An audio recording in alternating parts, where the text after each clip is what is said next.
Eye for an eye. Literally.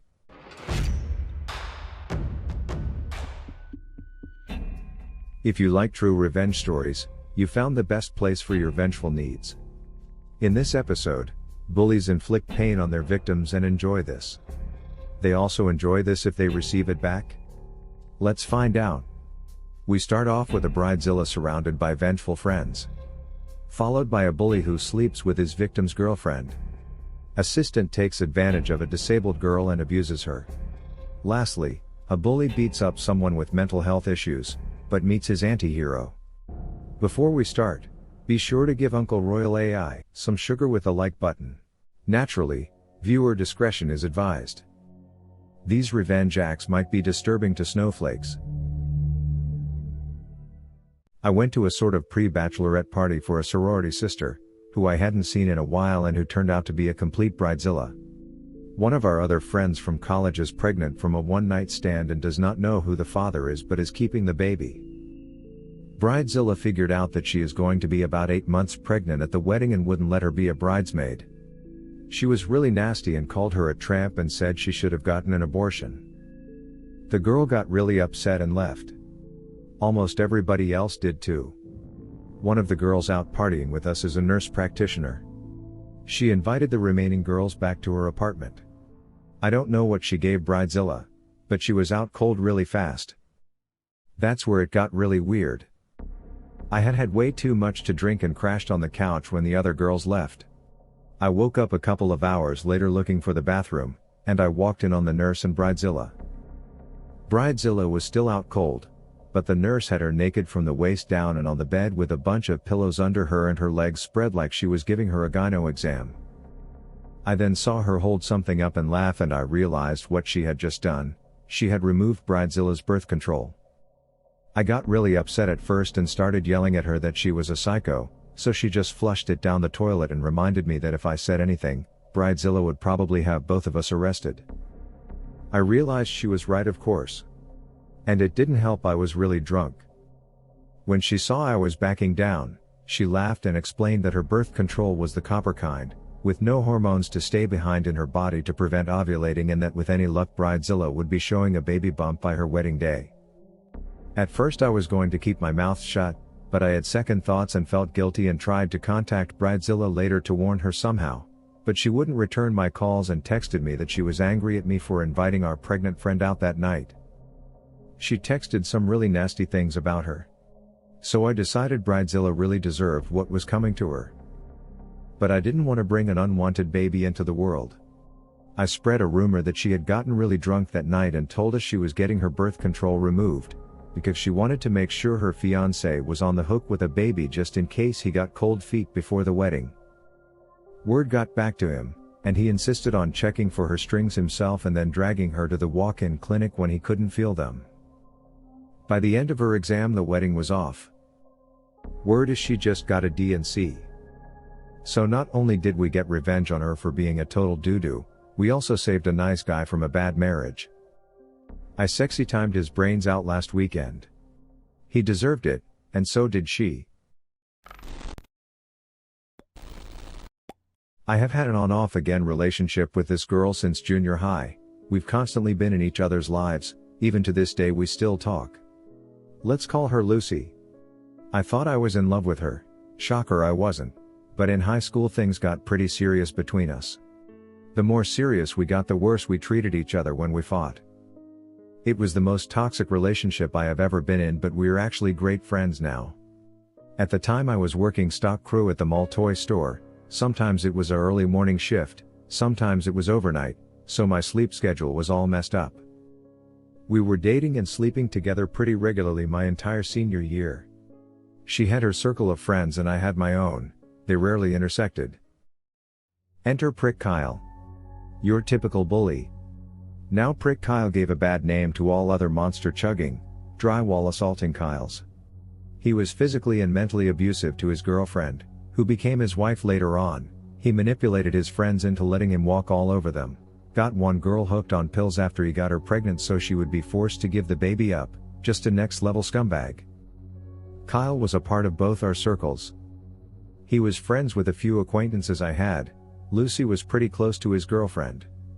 Her name was Hannah. Lucy and I had just had a really bad fight a few days before and had made up in our usual way. As I was getting ready to go to bed for work the next morning, my phone went off. It was a text from Kyle followed by 3 pictures. One nude of my Lucy alone, one of my girlfriend and his, and the last one only half loaded, but it was clearly a picture of my girlfriend giving him a oral present. I was furious, but as I was already graduated I wouldn't run into him again to take my rage out the traditional way, so I just said forget it and moved on with my life. I was still mad at Lucy for cheating on me again, so we fought it out a few times and eventually made up when she told me the whole story. We both cheated before this multiple times, so the revenge not based on that. Kyle did me wrong here. Kyle had told her I was sleeping with his girlfriend's sister or something and that this was how she should get back at me. Now was it petty and dumb? Absolutely. But she wasn't so bright and the story wasn't so far-fetched that she didn't believe him. She told me that since it was crap on Kyle's end she was done with both of us.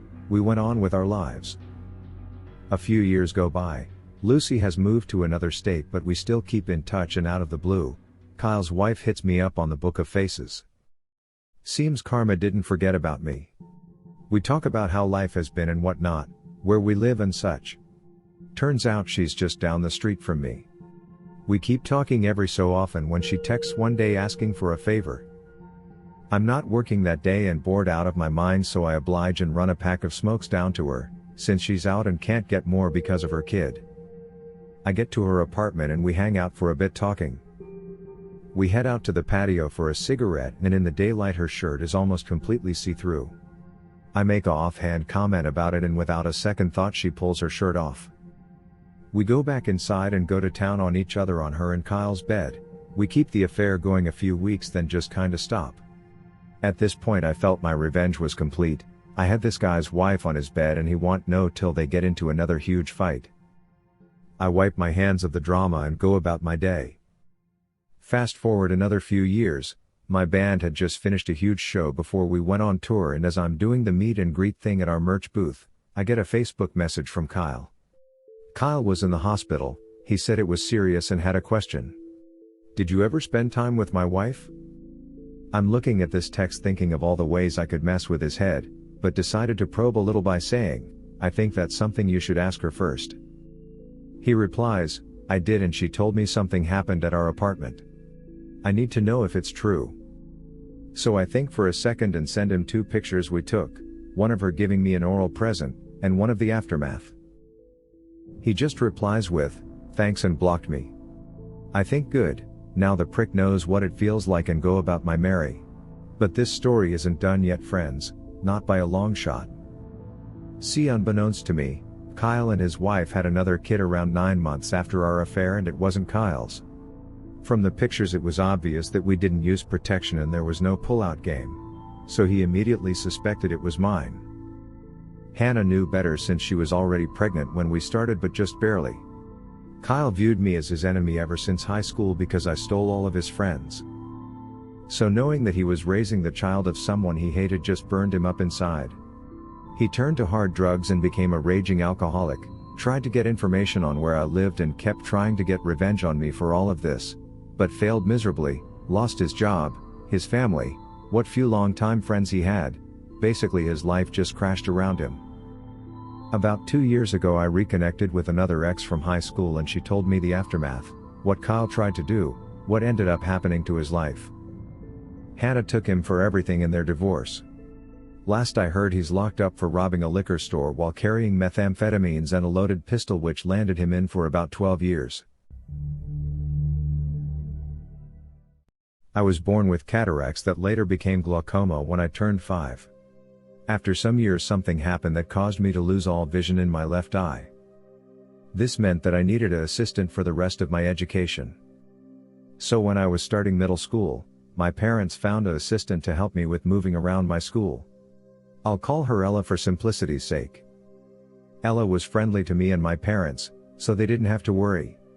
Ella did her job and she was super friendly with me. But then it all changed. One day Ella didn't come to school.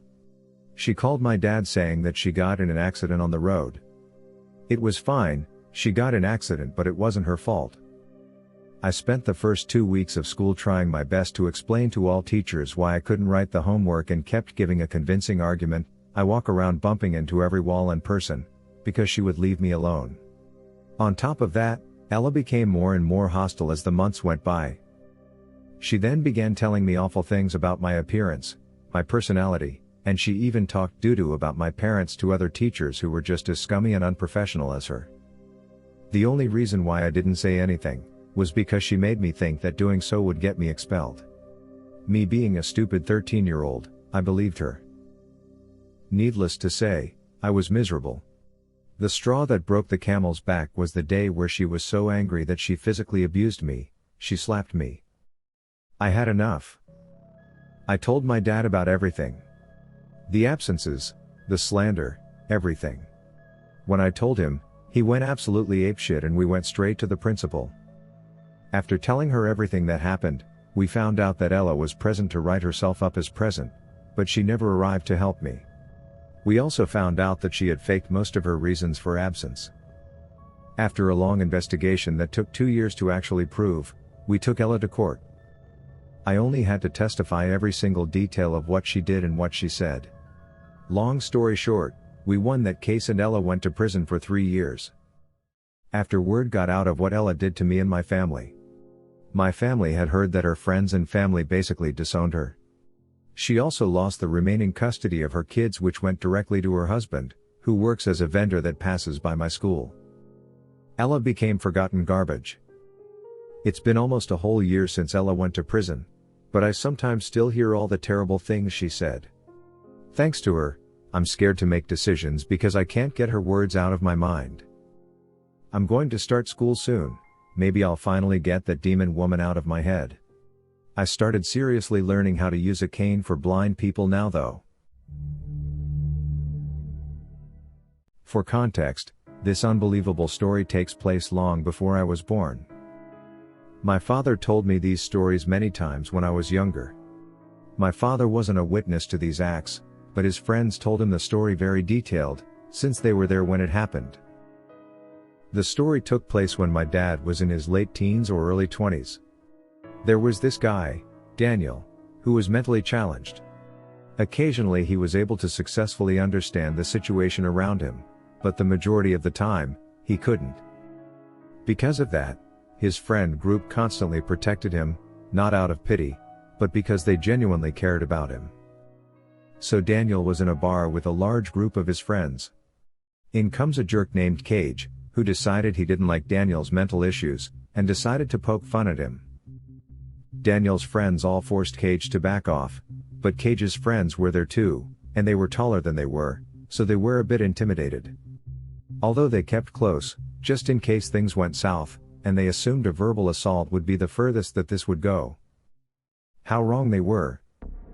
Cage decides to poke fun at Daniel, making stupid noises at him, purposely talking all wrong and broken as a way to mock his difficulty to speak due to his issues, and well, everything else you can imagine.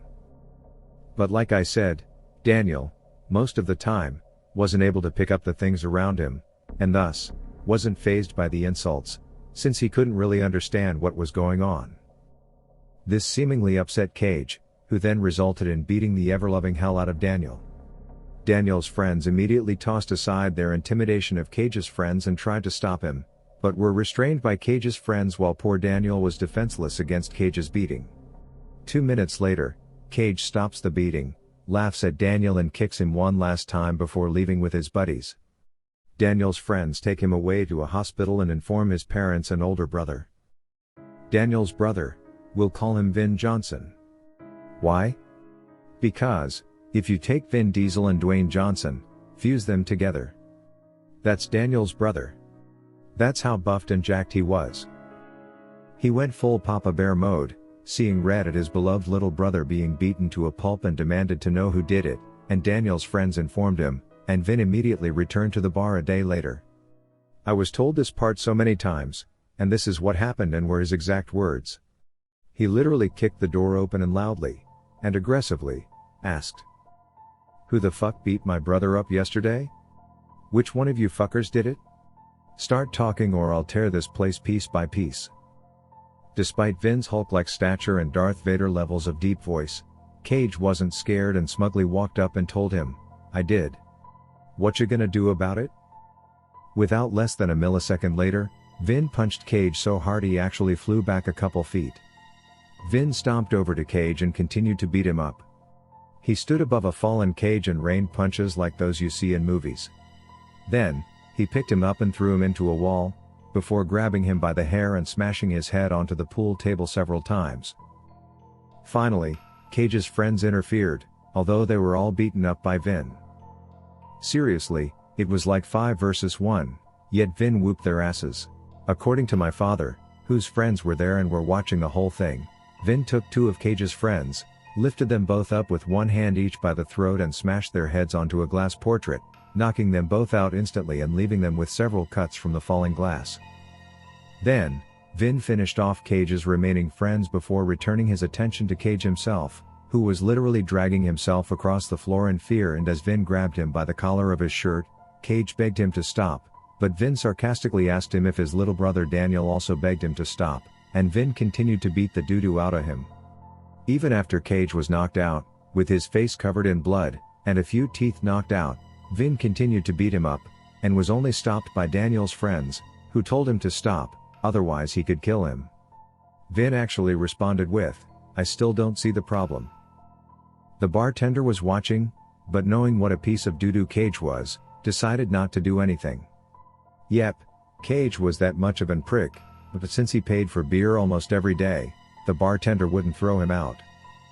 Vin decided to end the beating by picking the now unconscious Cage one last time and threw him across the bar, and Cage's head smashed against a jukebox. Vin and Daniel's friends walked away, and the bartender called an ambulance for Cage and his friends.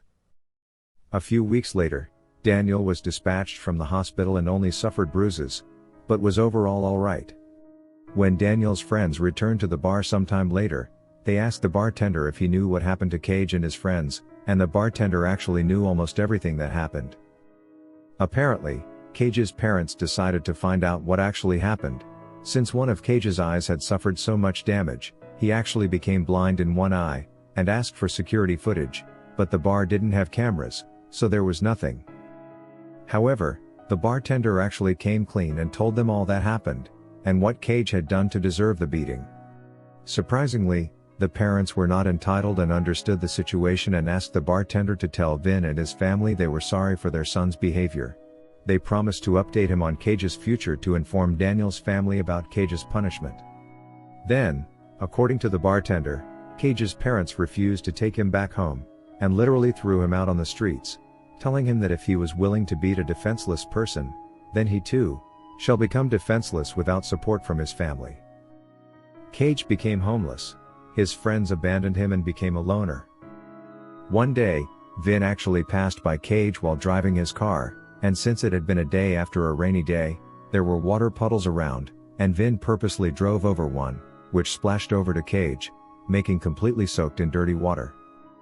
Cage began cursing at him, but as Vin slowed down and looked over, Cage recognized Vin and fled immediately.